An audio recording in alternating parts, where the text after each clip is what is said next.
ये forge fire soul seed होना चाहिए। एक हाई क्वालिटी वाली फायर जो आमतौर पर इक्विपमेंट्स बनाने के लिए यूज़ की जाती है। मुझे लगता है कि फोर्ज मास्टर इसे अच्छी कीमत पर खरीदने को तैयार होंगे। छुटके ने इसकी पहचान की और एक मुस्कान के साथ कहा, ईमानदारी से कहूँ तो मुझे अभी भी इस पर विश्वास नहीं हो रहा है। ये एक सोल सीड है जिसे प्राइसलेस माना जाता है। समीर ने कहा। उसका चेहरा काफ़ी खाली था। आदर्श ने कंटेनर के अंदर येलो सोल सीड को देखा। आदर्श को क्लियरली याद था कि जब उसने रोज फ्लेम हासिल की थी तो वो लगभग काल के चंगुल में ही फंस गया था। वो पागल हत्यारे के हाथों मरने के बहुत ही करीब था, इसलिए वो अवाक रह गया था कि फोर्ज फायर सोल सीड हासिल करना कितना आसान था। मुझे लगता है कि हमें केवल सोल सीड्स पर ही फोकस नहीं करना चाहिए। आप मान सकते हैं कि बर्निंग वैली अपनी आग के लिए फेमस है, लेकिन बहुत सारे रेयर नेचुरल रिसोर्सेज हैं जो केवल एक सर्टेन टेम्परेचर पर ही खिलेंगे। इसलिए अग्नि आपदा उनके लिए सिंचाई थी। साधिका को फोर्ज फायर सोल सीड में कोई दिलचस्पी नहीं थी और वह कुछ और देखने के लिए जल्दी में थी। आदर्श ने साधिका को देखा। उसे इस बात का एहसास था कि लड़की उतनी सरल दिमाग वाली नहीं थी जितनी पहली बार टीम में शामिल होने पर लगती थी। साधिका, हम सब एक ही टीम में हैं, अच्छे और बुरे से एक साथ गुजर रहे हैं। तुम हमें वो सब कुछ क्यों नहीं बताती जो तुम जानती हो? राधा ने साधिका को देखते हुए कहा, क्या मैं पॉसिबली क्या जान सकती हूँ? मैं बस मुझे लगता है कि हमें बड़ा एम रखना चाहिए, कुछ ऐसा ही। साधिका झूठ बोलने में एक्सपर्ट नहीं थी। किसी ने उससे पूछताछ की तो वो घबरा गई। उसके रिएक्शन ने निसंदेह सभी को संदेहास्पद महसूस कराया, स्पेशली आहन, जो उसे केवल इसलिए साथ लाया था क्योंकि वो फैमिली की थी और उसे उस पर पूरा भरोसा था। आहन ने साधिका की ओर देखा और समझ गया कि वो कुछ छिपा रही है। उसने उससे सख्ती से कहा, मैंने यहाँ आने से पहले ही तुमसे कहा था कि तुम इन लोगों पर भरोसा कर सकती हो। हम बता सकते हैं कि तुम बर्निंग वैली के बारे में तब भी ज़्यादा जानती हो जब हमने इसके बारे में लंबे समय से तैयारी की थी, और ऐसा लगता है कि तुम हमें कुछ और ढूंढने के लिए लीड करने की कोशिश कर रही हो। नहीं, मैंने कुछ नहीं छिपाया। जब सभी ने उसकी तरफ देखा तो साधिका की आवाज़ मच्छर की तरह नरम हो गई। साधिका बहुत ही प्रिटी नहीं थी, लेकिन उसके कॉन्फिडेंट ने उसमें कुछ चार्म जोड़ दिया था। वो भी जाने माने फैमिलीज की तरह बॉस नहीं थी, इसलिए हर किसी पर उसका अच्छा इंप्रेशन था। हालांकि उसके बिहेवियर ने अब दूसरों को उसके प्रति संदेहास्पद महसूस करने के लिए मजबूर कर दिया था। वो क्लियरली कुछ छिपा रही थी और इनडायरेक्टली टीम को लीड करने की कोशिश कर रही थी। फिर भी उसने इसे इतना क्लियर कर दिया था। राधा ने आदर्श के साथ नजरों का आदान प्रदान किया जब साधिका सच बोलने को तैयार नहीं थी। वो बहुत ही अनईजी महसूस कर रही है। वो श्योरली कुछ छिपा रही है। राधा की आवाज़ अचानक ही आदर्श के कानों में आई। आदर्श ने राधा को बड़े सदमे में देखा। वो बोल नहीं रही थी, फिर भी उसकी आवाज़ उसके पास कानों में सुनाई दे रही थी। मैंने साइकिक एलिमेंट अवेक किया है, इसलिए अगर मैं सुनने पर फोकस करती हूँ तो मैं एक व्यक्ति के इमोशन को महसूस कर सकती हूँ और उनके विचारों को मोटे तौर पर सुन सकती हूँ।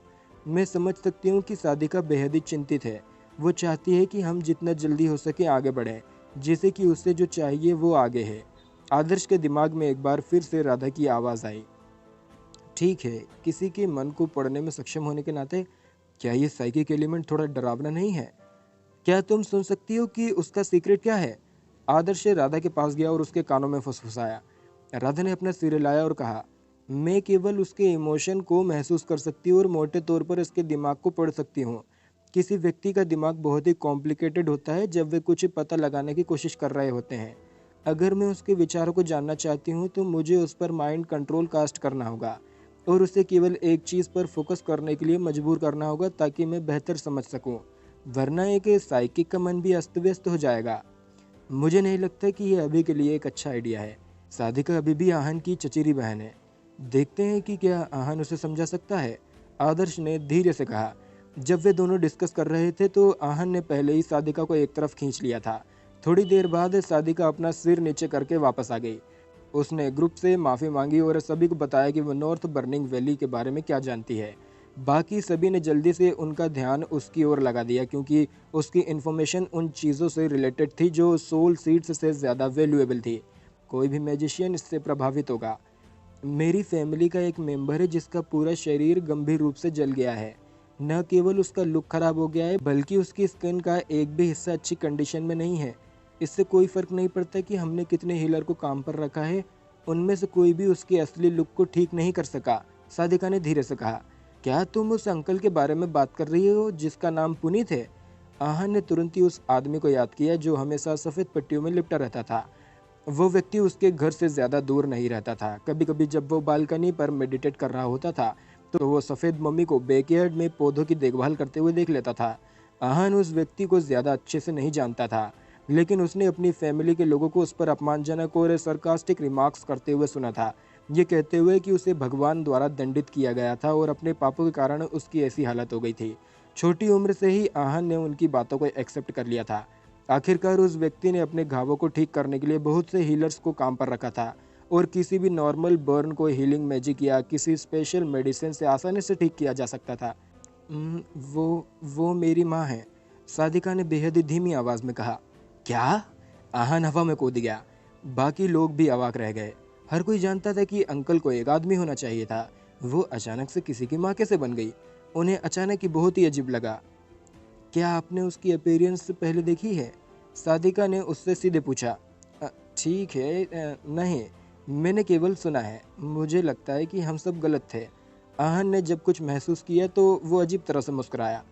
वास्तव में आहन ने कभी नहीं सोचा था कि जो व्यक्ति हमेशा सफ़ेद पट्टियों में लिपटा रहता है वो एक महिला हो सकती है। फैमिली में उसके बारे में कई बातें थी, फिर भी आहन को सबसे बड़ा सरप्राइज हुआ कि वो सादिका की माँ थी। उसके अंकल आर्यन ने उसके बारे में कभी कुछ नहीं बताया। "तो अगर वो तुम्हारी माँ है तो वो कौन है जिसे हम अपनी चाची कहते हैं? आप ही बताओ।" सादिका ने और कुछ नहीं बताया और अपने होंठ काट लिए। ये उसके लिए कुछ असहनीय था। आहन को आखिरकार एहसास हुआ, फिर उसने आगे और नहीं पूछा। आदर्श दोनों के बीच बातचीत से अटकलों पर पहुंचा। जब उसने देखा कि आहन को समझ नहीं आ रहा है कि आगे क्या कहना है तो उसने तुरंत ही टॉपिक बदल दिया और कहा, "तो वो जिससे जली थी वो यहाँ की फायर से थी?" सादिका ने धीरे धीरे अपने गुस्से को कम किया और जितनी शांति से बोल सकती थी बोली, "ये अग्नि आपदा है। लगभग 12 साल पहले मेरे माता पिता इस नॉर्थ बर्निंग वैली में एक फायर एलिमेंट सोल सीड ढूंढने आए थे, लेकिन उन्होंने खुद को अग्नि आपदा के बीच पाया। उन्होंने जितना हो सके भागने की कोशिश की, लेकिन अग्नि आपदा उनके लिए बहुत ही तेज थी और वे जल्दी आग से भस्म हो गए।" बोलते ही सादिका की नज़र बदल गई। उसने अपनी माँ से सच्चाई सुनी थी, जो पिछले 10 सालों से इसके बारे में बताती रही। हर बार जब उसकी माँ ने इसका उल्लेख किया तो वो अपनी माँ के हृदय में दुख और क्रोध को स्पष्ट रूप से महसूस कर सकती थी। जली हुई स्किन की लेयर को आसानी से छीलने की इच्छा, वो निराशा जिससे उसकी माँ पीड़ित थी। "इसका कोई मतलब नहीं है। अगर तुम्हारे माता पिता 10 साल से ज़्यादा समय पहले अग्नि आपदा में फंस गए थे तो क्या उन्हें अब मर नहीं जाना चाहिए था? हालांकि अंकल आर्यन अभी भी हेल्दी और जिंदा हैं और अपनी दूसरी वाइफ के साथ एक अच्छा जीवन जी रहे हैं।" आहन ने कंफ्यूजन में कहा, "मेरी माँ का सेकेंडरी एलिमेंट विंड है। उनमें से एक को जिंदा रहने देने के लिए उन्होंने अपने विंड इक्विपमेंट मेरे पिता को दे दिए थे और आखिरी विंड ट्रैक उन पर कास्ट कर दिया था, जिससे उन्हें फैमिली में बिना किसी नुकसान के वापस आने में मदद मिली। अपने साथ लाए गए रिसोर्सेज ने फैमिली को उस दौरान एक डिफ़िकल्ट सिचुएशन से उबरने में मदद की। यही वजह है कि फैमिली में उनकी पोजीशन अचानक ही बढ़ गई," सादिका ने बताया। एक्सप्लेनेशन सुनते ही ग्रुप चुप हो गया। उन्होंने अग्नि आपदा की भयावहता को देखा था। नेचर द्वारा दी गई सज़ा की तुलना में इंसान कुछ भी नहीं थे और उनके दिल डर से अभिभूत हो जाते थे। ये जानकर कि वे आपदा के खिलाफ खड़े होने के लिए कुछ भी नहीं कर सकते थे, उनके पास भागना ही एकमात्र ऑप्शन था। ये जानना रेयर था कि कोई अपने पार्टनर की सेफ्टी के लिए खुद को सेक्रीफाइस करने को तैयार था। "मेरी माँ अग्नि आपदा से भस्म हो गई थी, लेकिन क्योंकि उनका प्राइमरी एलिमेंट फायर था और कुछ अदर रीजन से वो बच गई।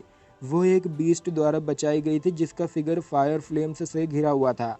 इसने उन्हें बर्निंग वैली का एक अनोखा फल खिलाया, जिसने उनके अंगों को आग से नष्ट होने से मुश्किल से रोका।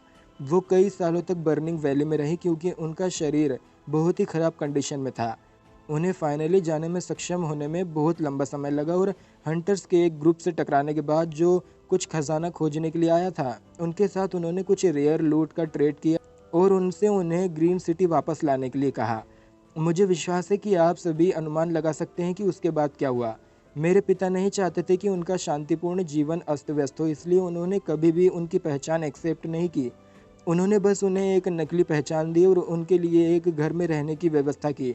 भले ही उन्होंने कुछ फेमस हीलर्स से दिखावे के लिए उनका इलाज करने के लिए कहने की कोशिश की, लेकिन उन्होंने कभी भी उनकी मदद करने की पूरी कोशिश नहीं की। ये ऐसा है जैसे वो पूरी तरह से भूल गए हैं कि वो मेरी माँ के बलिदान के कारण ही अपने वर्तमान जीवन का आनंद ले सकते हैं।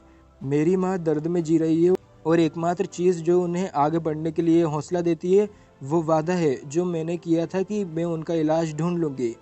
जब वो घृणा के संकेत के साथ पास्ट को याद कर रही थी तो वो नॉर्मली जो कॉन्फिडेंट रखती थी वो एब्सेंट था। ये साफ था कि उसकी माँ की सरकमटेंसेस ने उसे बहुत ही इन्फ्लुएंस्ड किया था।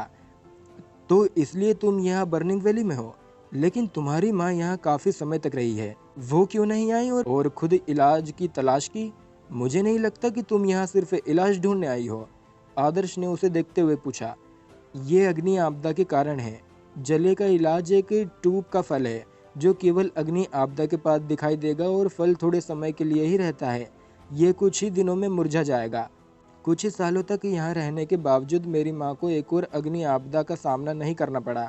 अग्नि आपदा के बाद उन्होंने मेरे पिता से किसी को यहाँ भेजने के लिए कहा था, लेकिन मेरे पिता ने इसमें कभी ज़्यादा प्रयास नहीं किए। कई साल तक उन्होंने या तो अग्नि आपदा के समय का गलत अनुमान लगाया या फल प्राप्त करने के लिए सही समय से चूक गए। नतीजतन मेरी माँ परिवार की छत के नीचे एक बाहरी व्यक्ति की तरह रही। मैंने अपनी माँ से अग्नि आपदा की भविष्यवाणी करना सीखा और मैं सेंड रिवर को पार करने का एक तरीका ढूंढ रही थी जब मुझे पता चला कि आप फ्लेम बेले को ढूंढने के लिए इस ट्रिप का प्लान बना रहे थे, इसलिए मैंने आपके साथ आना चुना। साधिका ने अपने सारे राज बता दिए। वो उन्हें शेयर करने के लिए अनिच्छुक थी क्योंकि ये उसके परिवार का मामला था जिसे वो बाहरी लोगों के साथ शेयर करने को तैयार नहीं थी, यहाँ तक कि आहन जो एक ही परिवार से था उसके साथ भी नहीं। हालांकि अगर वो अभी कुछ नहीं बोलती तो उसके साथी जो उस पर शक करने लगे थे समय आने पर उसकी मदद करने को तैयार नहीं होंगे। उनकी मदद के बिना उसे अग्नि आपदा फल प्राप्त करने का कोई मौका नहीं मिलेगा और उसकी माँ के ठीक होने की पॉसिबिलिटी भी कम होगी। इससे समझ में आता है कि तुमने हमें बर्निंग वैली में एंटर करने से पहले थोड़ा धीमा करने के लिए क्यों कहा, क्योंकि तुम जानते थे कि अग्नि आपदा आने वाली थी। छुटकी ने याद करते हुए कहा। पहले जब ग्रुप ने नॉर्थ बर्निंग वैली में एंटर करने के बाद जर्नी कंटिन्यू रखने का फैसला किया तो साधिका ने सभी को यह कहकर नॉर्थ बर्निंग वैली की बाउंड्री पर आराम करने के लिए कहा था कि वो थकी हुई है और घायल हो गई है। उसे इस बात की चिंता जरूर रही होगी कि अग्नि आपदा के ठीक बीच में टीम फंस जाएगी। साधिका ने सिर हिलाया और कहा, मैंने समय का सही अनुमान लगाया था, लेकिन मैंने कभी नहीं सोचा था कि अग्नि आपदा इतनी भयानक होगी। ये मेरी गलती है कि मैं सीक्रेट को छिपाने की कोशिश कर रही थी। I am very sorry. मुझे आशा है कि आप अग्नि आपदा फल की तलाश में मेरी मदद करने को तैयार होंगे। वे फल बहुत ही कीमती हैं और अगर हम उन्हें ढूंढने में कामयाब रहे तो मुझे अपनी माँ के लिए केवल एक की ज़रूरत है। जो लूट हमें मिलेगी उनमें से कोई भी मैं नहीं लूँगी। इसके अलावा मैंने अपनी माँ को फ्लेम बेले का उल्लेख करते हुए सुना जो अग्नि आपदा फल की गार्जियन लग रही थी, जिसका मतलब है अगर हम फल पा सकते हैं तो हमें फ्लेम बेले भी मिल सकती है। आदर्श ने उसकी बातों को पूरा किया और उसकी आंखें चमक उठी। मैं नहीं चाहती कि आप सोल सीड्स पर बहुत ज़्यादा समय बर्बाद करें, क्योंकि मैं अग्नि आपदा फलों की जगह को मोटे तौर पर जानती हूँ। मेरा मानना है कि कई फैक्शंस अपने लोगों को यहाँ भेज रहे होंगे और उनमें से कुछ को अग्नि आपदा फल के बारे में भी पता होगा। एक बार जब वे सेंड रिवर को सक्सेसफुली पार कर लेंगे तो वे उसे लेने के लिए ज़रूर आएंगे। साधिका ने कहा, हमें तेज़ी से काम करना चाहिए क्योंकि हमारे पास उन एक्सपर्ट्स के खिलाफ कोई मौका नहीं होगा जो हमसे एक या दो लेवल ऊपर है। आदर्श ने जल्दबाजी में कहा। पैसे के मामले में किसी को उसकी उतनी ज़रूरत नहीं थी जितनी आदर्श को थी। 4 एलिमेंट्स वाले एक मैजिशियन के रूप में अदर मैजिशियंस की तुलना में रिसोर्सेज को खर्च करने की उसकी रेट बहुत ज़्यादा थी। अब जब उसे इतनी बड़ी अपॉर्चुनिटी मिली थी तो उसे कम से कम अग्नि आपदा फल को तो ढूंढना ही चाहिए था। ये और भी अच्छा होगा अगर वो फल और फ्लेम बेले दोनों को ढूंढने में कामयाब रहे। जब राधा ने आदर्श को घबराते हुए देखा तो उसने कहा, एक्चुअली जिन एक्सपर्ट्स का आपने उल्लेख किया है वे शायद सेंड रिवर को पार नहीं कर पाएंगे। मैं महसूस कर सकती हूँ कि अग्नि आपदा के बाद वहाँ के डीमन बीस्ट बेहद ही बेचैन हैं। मुझे नहीं लगता कि केवल साइकिक एलिमेंट या पावरफुल मैजिशियंस का एक ग्रुप है उन्हें नदी पार करने में मदद करने के लिए काफ़ी होगा। साधिका की माँ कुछ सालों तक नॉर्थ बर्निंग वैली में रही थी। भले ही उनकी मूवमेंट खराब थी, फिर भी उन्होंने उस जगह के सीक्रेट को जान लिया था जिसके बारे में ज़्यादातर हंटर्स को कभी जानने का मौका नहीं मिलेगा। जैसे ही साधिका ने इलाके के बारे में अपनी माँ की डिटेल्स को याद किया, पार्टी बिल्कुल बीच में एक फ्लैट हिल के सामने आ गई। साधिका ने पार्टी को बताया कि उसकी माँ इस पहाड़ के आसपास एक्टिव थी। ये फ्लैट हिल सच में बाहरी जगह की तरह महसूस होती है। पूरी नॉर्थ बर्निंग वैली बिना किसी उभरे हुए भूभाग या पहाड़ों के फ्लैट है और फिर यह हील ठीक फ्लैट ज़मीन पर है। समीर ने हील की खड़ी दीवार को घूरते हुए अपना सिर उठाया। ये ज्वालामुखी की तरह दिखता था, फिर भी ज़्यादातर ज्वालामुखी के अपोजिट है, जो नीचे से चौड़े और टॉप पर सकरे थे। ये हिल नीले आकाश में एक पिलर की तरह दिखती थी। क्या तुम श्योर हो कि इस जगह पर अग्नि आपदा फल है? लेकिन हम वहाँ कैसे चढ़ सकते हैं? आदर्श ने पूछा। इस माउंटेन पिलर के अंदर का भाग खोखला है। मेरी माँ ने मुझे बताया कि हिल के बॉटम के चारों ओर एक जगह है जो एंट्रेंस की तरह यूज़ की जा सकती है। चलो पहले गैप को ढूंढने की कोशिश करते हैं। सादिका ने उन्हें बताया। विशाल फायर पिलर जैसे माउंटेन के चारों ओर जाने पर पार्टी को उसमें जाने वाली खाई का पता चला। हील के आकार की तुलना में यह केवल एक छोटी सी दरार थी, लेकिन इंसानों के लिए ये पत्थर में खुली एक गुफा की तरह थी जो और ज़्यादा बड़ी हो गई, और उनके ग्रुप ने इसमें गहराई से प्रवेश किया। जैसे जैसे वे गहराई में गए, रास्ता स्टीपर होते जा रहा था। गुफा में दीवारें आधी फायर क्रिस्टल और आधी चट्टानों की तरह थी, जिनकी सतह बहुत ही स्मूथ थी। ग्रुप रास्ते में कुछ ही सोल सीड पीस लेने में कामयाब रहा। गुफा भी तलाशने के लिए एक अच्छी जगह की तरह महसूस हुई। अगर वे ध्यान से देखें तो उन्हें 1 या 2 सोल सीड्स मिल जाएंगे। पूरी तरह से अंधेरी गुफा में अचानक ही मेटल क्लैंक की साउंड गूंज उठी। क्योंकि ये एक पल पहले डेडली साइलेंट था, अचानक से हुआ शोर बल्कि डरावना था। क्लैंक में नॉर्मल क्रिस्पी रिंग नहीं थी, लेकिन ये डल और अनप्लीजेंट लग रहा था, जैसे कि कोई ब्लैक बोर्ड पर अपने नाखूनों को खरोच रहा हो। गुफा में पहले से ही अंधेरा था, इसलिए जब ग्रुप ने भयानक शोर सुना जो कहीं से आया था, तो वे घबराहट महसूस करने लगे। मुझे लगता है कि मैं अकेले नहीं हूँ जिसने ये सुना है ना? समीर ने अपने आसपास देखते हुए कहा। कोई आइडिया वो क्या था? आहन सहमत हुआ। कौन परवाह करता है कि ये क्या है? चलो आगे बढ़ते हैं। इसकी चिंता करने से काम नहीं चलेगा। अगर ये अंधेरे में छिपा रहा तो हम कभी नहीं जान पाएंगे कि ये क्या था, आदर्श ने उदासीनता से कहा। आदर्श का मानना था कि अगर बीस्ट में उन सभी को मारने की एबिलिटी होती तो वो उन्हें शोर से डराने की कोशिश करने के बजाय सीधे ऐसा करता। अब अलर्ट पर सभी ने अपनी रफ्तार तेज कर दी। हील बहुत ही ऊंची थी, यहाँ तक कि सीधे ऊपर चढ़ने में भी लंबा समय लग सकता था। गुफा के रास्ते को फॉलो करने पर तो कहना ही क्या। पार्टी ने कुछ समय बाद फिर से वही शोर सुना, लेकिन बीस्ट कभी सामने नहीं आया, इसलिए सभी ने इसे अनदेखा कर दिया। लंबे समय तक अंधेरे में आगे बढ़ना उबाऊ था और डर से अभिभूत होना आसान था। फॉर्चुनेटली ग्रुप में हर कोई काफ़ी साहसी था और अजीब शोर से अपनी हिम्मत नहीं खोई। एक सर्टेन हाइट पर चढ़ने के बाद दीवार के बीच के गैप्स में से लावा निकल रहा था, जो रास्ते में महीन नालियों की तरह बह रहा था। लावा ने एक लाइट सोर्स की तरह काम किया, जिससे पार्टी को अपने आसपास बेहतर ढंग से देखने का मौका मिला। रास्ते को रोशन करने के लिए आहन के ब्रिलियंट लाइट की अब ज़रूरत नहीं थी। दोनों तरफ की नालियों में बहने वाला लावा गुफा को दिन के उजाले की तरह रोशन कर रहा था। बर्निंग वैली उतनी डरावनी नहीं है जितना हमने सोचा था। दोनों तरफ बहते लावा को देखो, ऐसा लगता है कि ये लाल कालीन और रोशनी के साथ हमारा स्वागत कर रहा है। समीर गर्व और सर्टिफिकेशन के पल का आनंद लेते हुए सामने से चला। लावा का तापमान बहुत ही ज़्यादा था।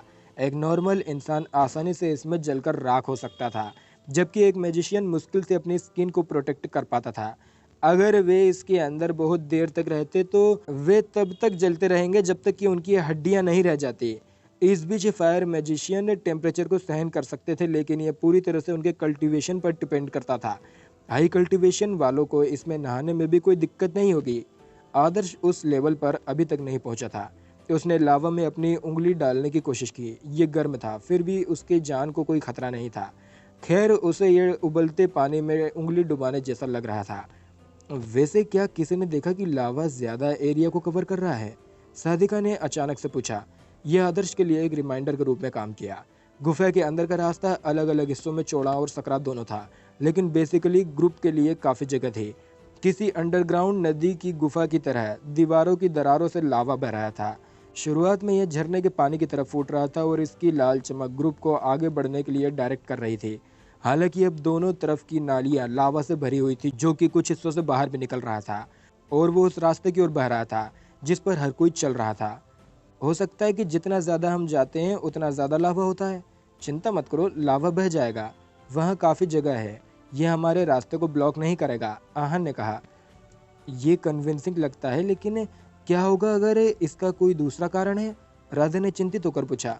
क्या कारण? समीर ने पूछा। जब वे बात कर रहे थे, आदर्श लावा नालियों के पास खड़ा हो गया और उसके फ्लो को ध्यान से देखा। उसे क्लियरली याद था कि सभी ने उल्लेख किया था कि लावा पहले धीरे धीरे बह रहा था, फिर भी वो गुफा के निचले हिस्से की ओर बढ़ रहा था।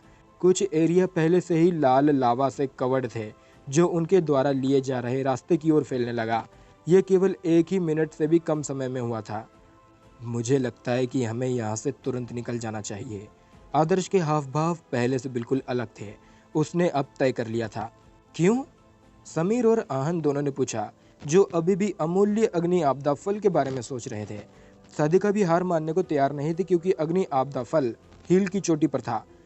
बस वही करो जो मैं कह रहा हूँ, आदर्श ग्रुप पर जोर से चिल्लाया। उसके पास समझाने का समय नहीं था।